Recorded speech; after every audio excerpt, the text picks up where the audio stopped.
भीड़ भाड़ से अलग होकर जब भी कोई इंसान अपने समय को अकेले में बिताता है, तभी उसके दिमाग में अनेक प्रकार की चिंताएं जन्म लेने लगती हैं। मनुष्य की प्रवृत्ति ही ऐसी है कि वो ज्यादातर समय नकारात्मक ही सोचता है। अपने लक्ष्य को कैसे प्राप्त करें, यह सोचने की जगह है।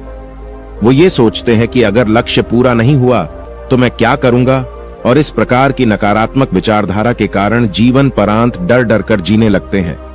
अगर पूरी बुद्धिमानी और सजगता के साथ इस डर को समझा जाए तो यही डर इंसान के पतन का कारण बनता है। ऐसा मनुष्य जो खुद पर संजय करता है, खुद पर संदेह करता है, भला वो कैसे सफल हो सकता है। लेकिन बुद्धिमानी से अगर इस डर का उपयोग किया जाए तो यही डर उसकी सबसे बड़ी ताकत बन सकती है। केवल एक बार उसने खुद पर विश्वास किया होता तो उसे मालूम होता कि उसके डर में ही उसकी ताकत का रहस्य छुपा हुआ है। अपने डर को ताकत में बदलो। यह कहकर सन्यासी चुप हो गए और चुपचाप अपने कदमों पर ध्यान लगाते हुए जंगली घास पे से आगे बढ़ने लगे। संध्या का समय था। सन्यासी और एक लकड़हारा जंगल में से होकर गांव की तरफ निकल रहे थे। सन्यासी के ये शब्द लकड़हारे को कुछ समझ में नहीं आया। वह सोच रहा था कि डर में ताकत कैसे हो सकती है। डर तो आदमी को कमजोर बनाता है। अपने मन की उत्सुकता को जब वह काबू नहीं कर सका तो उसने सन्यासी से पूछा कि महात्मा, आप ये क्या कह रहे हैं कि डर में ताकत होती है?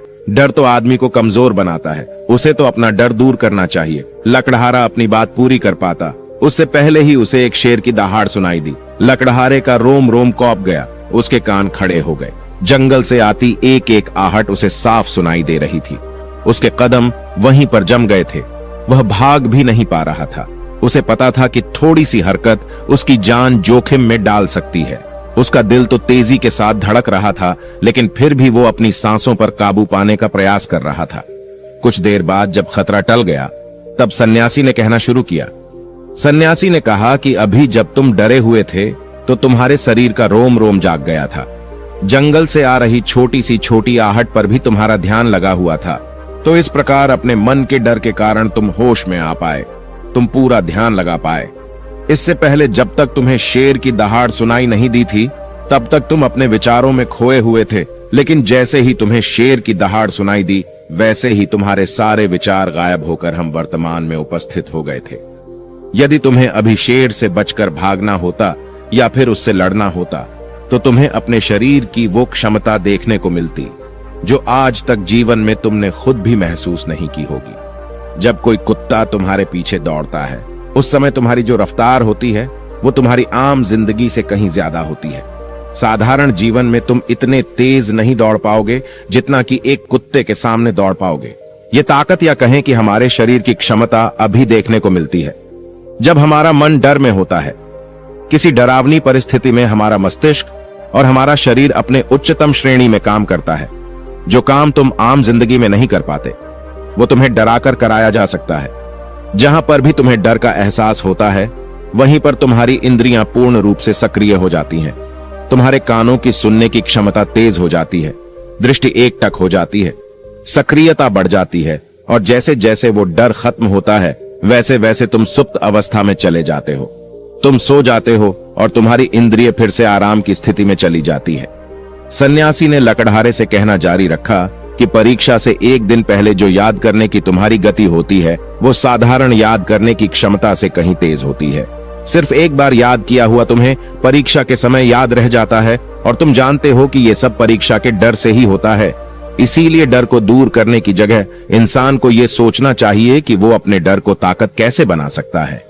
जिस प्रकार सुख और दुख, प्रकाश और अंधेरा एक ही सिक्के के दो पहलू होते हैं, उसी प्रकार डर और ताकत भी एक ही सिक्के के दो पहलू होते हैं। जिस प्रकार रोशनी के बिना अंधेरा पूर्ण नहीं होता, सुख के बिना दुख पूर्ण नहीं होता, उसी प्रकार डर के बिना ताकत का भी कोई महत्व नहीं है। लकड़हारा सन्यासी के ज्ञान से बहुत प्रभावित हुआ और उनके चरणों में नतमस्तक हो गया और उनसे पूछा कि महात्मा, अंधेरे को तो दिया जलाकर रोशनी से भरा जा सकता है, लेकिन अपने डर को ताकत में कैसे बदले, इसके लिए कोई उपाय बताएं। इस पर सन्यासी ने कहा कि डर दो प्रकार के होते हैं। सबसे पहला मानसिक डर और दूसरा शारीरिक डर। सन्यासी ने लकड़हारे को समझाते हुए कहना शुरू किया कि मान लो तुम्हें जंगल से होकर गुजरना है और अचानक तुम पाते हो कि तुम्हारे मन में शेर का ख्याल आ गया। अभी तक प्रत्यक्ष रूप में शेर तुम्हारे सामने नहीं आया है, ना ही उसकी दहाड़ सुनाई दी है, मतलब दूर दूर तक कोई अंदेशा नहीं है कि जंगल में शेर मौजूद हैं, लेकिन शेर का ख्याल आने से तुम्हारे मन में एक डर पनप गया। अब तुम्हारा उठने वाला एक एक कदम उसी डर से अभिभूत होगा। हर समय तुम्हारे मन में यही ख्याल चलेगा कि कहीं शेर ना जाए। ये शेर वर्तमान में तुम्हारे सामने नहीं है, यह तुम्हारी बहुविषयक की कल्पना है। इसी प्रकार जो मनुष्य अतीत और भविष्य की चिंताओं में डूबा रहता है, वो मानसिक डर का शिकार होता चला जाता है। इसी विडंबना के कारण वो अपने जीवन में जितना भी निर्णय लेते हैं, वो सारे मानसिक डर से ग्रसित होते हैं।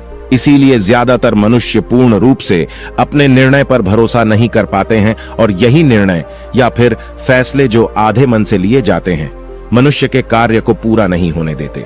लेकिन यह भी सत्य है कि मानसिक डर के कारण ही इंसान अपनी तैयारी पूरी करता है। अगर तुम्हारे मन में शेर का ख्याल नहीं आएगा तो तुम शेर से सुरक्षा के लिए कोई भी कदम नहीं उठाओगे। लेकिन अगर तुम्हें शेर का ख्याल आ गया तो तुम उससे सुरक्षा के लिए कोई ना कोई तरीका जरूर अपनाओगे। तो इसीलिए मानसिक डर बेकार नहीं होता, वो आपकी सुरक्षा को और ज्यादा मजबूत भी करता है। लेकिन समस्या तब शुरू होती है जब आप चाहकर भी कुछ नहीं कर सकते, लेकिन उसके बावजूद आप मानसिक डर झेल रहे होते हो। उदाहरण के लिए कुछ मनुष्य हमेशा ये सोचते रहते हैं कि उन्हें कोई बीमारी ना हो जाए, कहीं उनके साथ कोई दुर्घटना घट जाए, कहीं उनके साथ कोई धोखा ना कर दे। लेकिन इन सब घटनाओं पर उनका कोई जोर नहीं होता है, ये उनके हाथ में नहीं होता है। अगर दुर्घटना होनी होगी तो होगी ही, अगर बीमारी होनी होगी तो होगी ही। अच्छा खान पान और अच्छी दिनचर्या का पालन करने के बाद भी अगर कोई मनुष्य बीमार हो जाता है तो यह उसके नियंत्रण के परे की बात है। अपनी तरफ से उसने पूरी कोशिश की और यही उसका कर्तव्य था। उसमें कोई कुछ क्या कर सकता है? जो घटनाएं इंसान की पहुंच के परे होती है, वो उनसे भी परेशान होता रहता है, उनसे भी उसका मन घबराता रहता है, और यही मानसिक डर उसके पतन का कारण बनता है। और यही मानसिक डर अगर सही तरीके से इस्तेमाल किया जाए तो मनुष्य समझदार और अनुभवी कहलाएगा। जो इंसान ये सोचता है कि कांटे सिर्फ दर्द देने के लिए ही बने हैं, वो ये भूल जाते हैं कि कांटे ही फूलों की रक्षा करते हैं। इसी प्रकार एक ज्ञानी मनुष्य किसी भी चीज का उपयोग अपने सकारात्मक तरीके से कर सकता है, लेकिन एक अज्ञानी मनुष्य है अपनी अज्ञानतावश उन चीजों को भी छोड़ देता है जो उसके लिए उपयोगी होती है। विवेकशील मनुष्य फेंके गए पत्थरों का भी महल खड़ा कर लेता है, लेकिन एक अज्ञानी मनुष्य उन पत्थरों को दूसरों पर फेंकता रहता है। अगर किसी मनुष्य को अपने मानसिक डर को ताकत में बदलना है तो उसके कुछ नियम हैं, कुछ उपाय है। सबसे पहला उपाय अपने विचारों का निरीक्षण। अगर हम अपने जीवन में अपने विचारों का निरीक्षण करेंगे तो हम पाएंगे कि ज्यादातर विचार हमारे काल्पनिक होते हैं, और इसीलिए जो डर उन विचारों के कारण पनपता है वो भी काल्पनिक होता है। ज्यादा सोचने वाले लोगों को जब सोचने के लिए कुछ नहीं मिलता तो वो निरर्थक बातों के बारे में सोचने लगते हैं, और वो बेकार के विचार उसे तो परेशान करते ही हैं, साथ ही साथ उसके परिजनों को, उसके सगे संबंधियों को भी परेशान करते हैं। इसीलिए ज्यादा सोचने वाले लोगों को यह समझना चाहिए कि मन में उठ रहे तमाम विचारों में से काम के विचार कौन से हैं और बेकार के विचार कौन से हैं। जो निरर्थक विचार हो उन्हें दूर करते जाओ, और जो सार्थक विचार हो उनको गहराई से सोचना शुरू करो। तभी तुम्हारे समस्या और उलझनों के उपाय निकलेंगे। मानसिक डर को दूर करने का दूसरा उपाय है उसका सामना करना।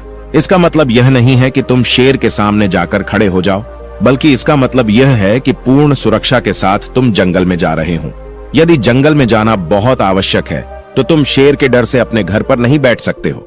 इसी प्रकार मनुष्य के जीवन में बहुत सारे डर होते हैं, जैसे कि परीक्षा का डर, लक्ष्य न पाने का डर, झूठ बोलने का डर, सच के पता लग जाने का डर, अपनों को खो देने का डर, दुर्घटना हो जाने का डर। लेकिन जैसे जैसे समय के साथ इन डरों का सामना किया जाता है, वैसे वैसे ये डर जीवन से दूर होते चले जाते हैं।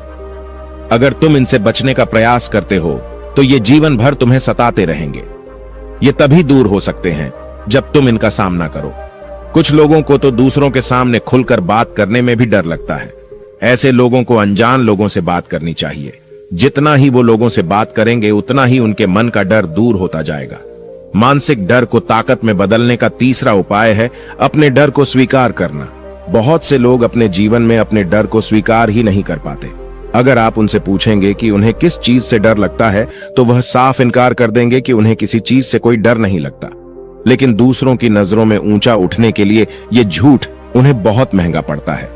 अगर वो अपने डर को स्वीकार करना नहीं सीखेंगे तो वो जीवन पर्यंत उस डर से मुक्त नहीं हो पाएंगे। इसीलिए समझदारी इसी में है कि अपने डर को स्वीकार कर लिया जाए।